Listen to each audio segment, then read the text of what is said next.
नमस्कार, जनशोध न्यूज़ में आपका स्वागत है। मैं प्रदीप तिवारी। तो आज हम ऐसे बात करेंगे ऐसी सुनामी की, जिसने पूरे अर्थतंत्र को झकझोर कर रख दिया है। एक ऐसी कवायद जिसने पूरे शेयर मार्केट से लेकर पूरे जो भारत के मार्केट को हिला कर रख दिया है। दुनिया में भी कमोबेश ऐसी स्थिति है, मगर भारत में कुछ शायद ज़्यादा ही है। हम बात कर रहे हैं सोना चांदी के आसमान छूते रेट की और अनप्रिडिक्टेड तरीके से उसके ऊपर नीचे होने की। और जब ये सोने चांदी के दाम आसमान छू रहे हैं, तब सरकार हमारी बेबस क्यों नजर आती है। जो बड़े बड़े मुद्दों पर जो नरेंद्र मोदी सरकार है, वो सीना ठोंक कर खड़ी हो जाती है, तो इस एक मुद्दे पर वह असहज और एक हीरो टाइप की क्यों नजर आती है। आज इन सब मुद्दों पर विस्तार से बात करेंगे जनशोध की इन डेप्थ स्टोरी में। कल तक आसमान छू रहे सोने और चांदी के दामों में शुक्रवार को अचानक सुनामी आ गई। सोने के दाम 15,000 टूटे और यह लगभग 1,55,000 के स्तर पर आ गए। वहीं चांदी में भी 15% की गिरावट देखी गई, जो ऐतिहासिक है। बजट 2026 से ठीक 48 घंटे पहले एमसीएक्स में सोना अपने रिकॉर्ड स्तर से 15,000 नीचे लुढ़क गए। लेकिन सवाल फिर वही कि दाम इतने बढ़ रहे हैं और लगातार बढ़ते चले जा रहे हैं, तो सरकार बेबस क्यों नजर आती है। आइए इसका कारण भी आपको बताते चलते हैं आज की इस इन डेप्थ स्टोरी में। तो जो सबसे प्रमुख इसके तीन कारण हैं, उसमें सबसे पहला कारण जो है geo political safe haven demand. दुनिया भर में जो उथल पुथल मची है, जो अमेरिका के हमारे सरताज ट्रंप जी हैं, उन्होंने जो पूरी उठापटक मचा के रखी है पूरे विश्व में, इसलिए लोगों का शेयर मार्केट पर से भरोसा उठ चला है, जिसकी वजह से जो व्यापारिक तनाव है, ट्रेड वार्स हो रहे हैं। निवेशक जो है, अब डॉलर या शेयर बाजार में पैसा ना लगाने के बजाय वो सेफ एक जोन तलाश रहा है, और उसे गोल्ड और सिल्वर के रूप में वह मिल रहा है। इसलिए जो निवेशक है, इन्वेस्टर है, वो सोल्ड जो अपना गोल्ड है और सिल्वर की ओर झुकाव कर रहा है। इसे क्राइसिस कमोडिटी भी कहा जाता है हमारे व्यापारिक भाषा में, ट्रेड की भाषा। दूसरा, केवल लोग ही नहीं, आप आश्चर्य करेंगे कि सेंट्रल बैंक तक जमाखोरी कर रहे हैं। किस चीज की जमाखोरी? सोने चांदी की, जिसकी वजह से इनके रेट अचानक से बढ़ चले हैं और जो मध्यम वर्ग की पहुंच से तो लगभग ये दूर होता जा रहा है। हालांकि इसके बाद भी सोने चांदी की खरीदी मध्यम वर्ग भी बहुत कर रहा है, और उससे जिसे हम निम्न मध्यम वर्ग कहते हैं, वहां पे भी अभी खरीदी जारी है।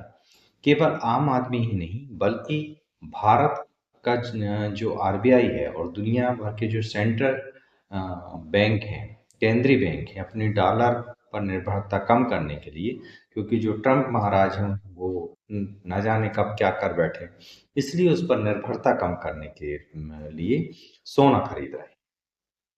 जब सप्लाई कम और मांग ज़्यादा होती है, तो इकोनॉमिक के नियम के आधार पर वह चीज के दाम बढ़ जाते हैं। सिल्वर की जहां तक बात की जाए, चांदी की अगर बात की जाए, तो चांदी केवल अब जो जेवर हैं या इन्वेस्टमेंट का टूल्स अकेले नहीं रह गया है। चांदी अब और भी कई अन्य चीज़ों में इस्तेमाल होने लगा है, जैसे सोलर पैनल, इलेक्ट्रिक व्हीकल और सेमीकंडक्टर में भी चांदी का उपयोग भारी मात्रा में होने लगा है, जिसकी इसकी डिमांड बढ़ गई है और डिमांड और सप्लाई के थ्योरम के आधार पर इसके रेट बढ़ गए हैं। इकोनॉमी का एक बहुत साधारण सा थ्योरम। अब सरकार क्यों कुछ नहीं कर पा रही है, आइए इस पर विस्तार से बात कर लेते हैं। लोग अक्सर पूछते हैं कि सरकार पेट्रोलियम की तरह सोने और चांदी के दाम को क्यों कंट्रोल नहीं करती, क्यों उसे कम नहीं करती। तो इसका सबसे पहला कारण है इंटरनेशनल मार्केट लिंक। भारत अपनी जो सोने की जो आवश्यकता है उसका 90% से ज़्यादा जो है वो आयात करता है। सोने की कीमत लंदन बुलियन मार्केट तय करता है और जो कॉमेक्स जैसे अंतर्राष्ट्रीय मंचों पर इसका सारा दारोमदार होता है, वहां से तय किया जाता है क्या दाम होंगे। भारत सरकार के पास वैश्विक कीमतों को नियंत्रित करने का कोई जादुई बटन नहीं है। फिर डॉलर बनाम रुपया। हमने डॉलर के मुकाबले रुपये की कीमत किस स्थिति में ले आए हैं, ये आप और हमसे छुपा नहीं है। उसी की वजह से सोना डॉलर में खरीदा जाता है। अगर भारतीय रुपया डॉलर के मुकाबले कमजोर होता है तो अंतर्राष्ट्रीय दाम स्थिर होने के बाद भी भारत को सोना महंगा ही पड़ता है, जिसकी वजह से अ, भारत में सोना जो है महंगा ही मिलता है। इसके अलावा करंट अकाउंट डेफिसिट भी एक बड़ा कारण है, सीएडी, जिसकी वजह से सरकार अगर सोने पर टैक्स बहुत कम कर दे तो देश में सोने का आयात बढ़ जाएगा, जिससे जो सरकार का विदेशी पूंजी भंडार है वह तेजी से खाली होने लगेगा और अर्थव्यवस्था में संकट आ जाएगा। इसलिए सरकार ड्यूटी बढ़ाकर जो नियंत्रित करने की कोशिश है वह भी कम से कम करने का प्रयास करती है। शुक्रवार को 15,000 की आई बाहरी गिरावट के पीछे बजट का डर और प्रॉफिट बुकिंग का भी एक बड़ा कारण है। ड्यूटी कट की उम्मीद सराफा व्यापारियों को लग रहा है कि 1 फरवरी के बजट में वित्त मंत्री सीमा शुल्क यानी कस्टम ड्यूटी में कटौती करने वाली है, जिसकी वजह से अगर ऐसा हुआ तो दाम और भी कम नीचे गिरेंगे। इसी डर से भारी बिकवाली हुई, जिसकी वजह से जो ये रेट है वो 15,000 नीचे पहुंच गए। दूसरा, ऊंचे स्तर पर मुनाफा वसूली। बहुत से लोगों ने सोना 1,80,000 पर जब था तो खरीदा था। कई निवेशकों ने अपना मुनाफा समेटने के लिए भारी बिकवाली की है, क्योंकि उन्हें लगता है कि अब भारी दाम सोने और चांदी के गिरने वाले हैं। तो कुल मिलाकर ये है कि अब जो सोने और चांदी है वो केवल आपके आभूषणों के लिए, आपके इन्वेस्टमेंट के लिए नहीं रह गए हैं। ये एक अंतर्राष्ट्रीय जियोपॉलिटिकल का एक टूल भी बन चुका है। सरकार केवल टैक्स के जरिए से मैनेज कर नहीं सकती, लेकिन जब तक मैं वैश्विक स्तर पर शांति नहीं होती है और जो ट्रेड है वो अपने पुराने स्वरूप पर नहीं आता, हम सोने चांदी के दामों में गिरावट जो है अ, उसकी उम्मीद नहीं कर सकते हैं। अब आपको क्या करना चाहिए?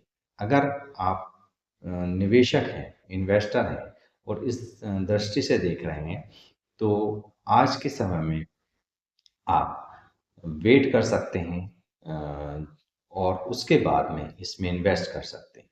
ये निश्चित रूप से जो गोल्ड और सिल्वर का इन्वेस्टमेंट है आपका फ्यूचर के लिए अच्छा होने वाला है, मगर ये भी ध्यान रखने की आवश्यकता है कि जिस समय अंतर्राष्ट्रीय स्थिति नॉर्मल हो जाएगी, नॉर्मलाइजेशन की ओर बढ़ेगा ट्रेड, ये बड़ा इन्वेस्टमेंट आपके लिए दुखद भी हो सकता है, एक ट्रेजेडी भी लेके आ सकता है।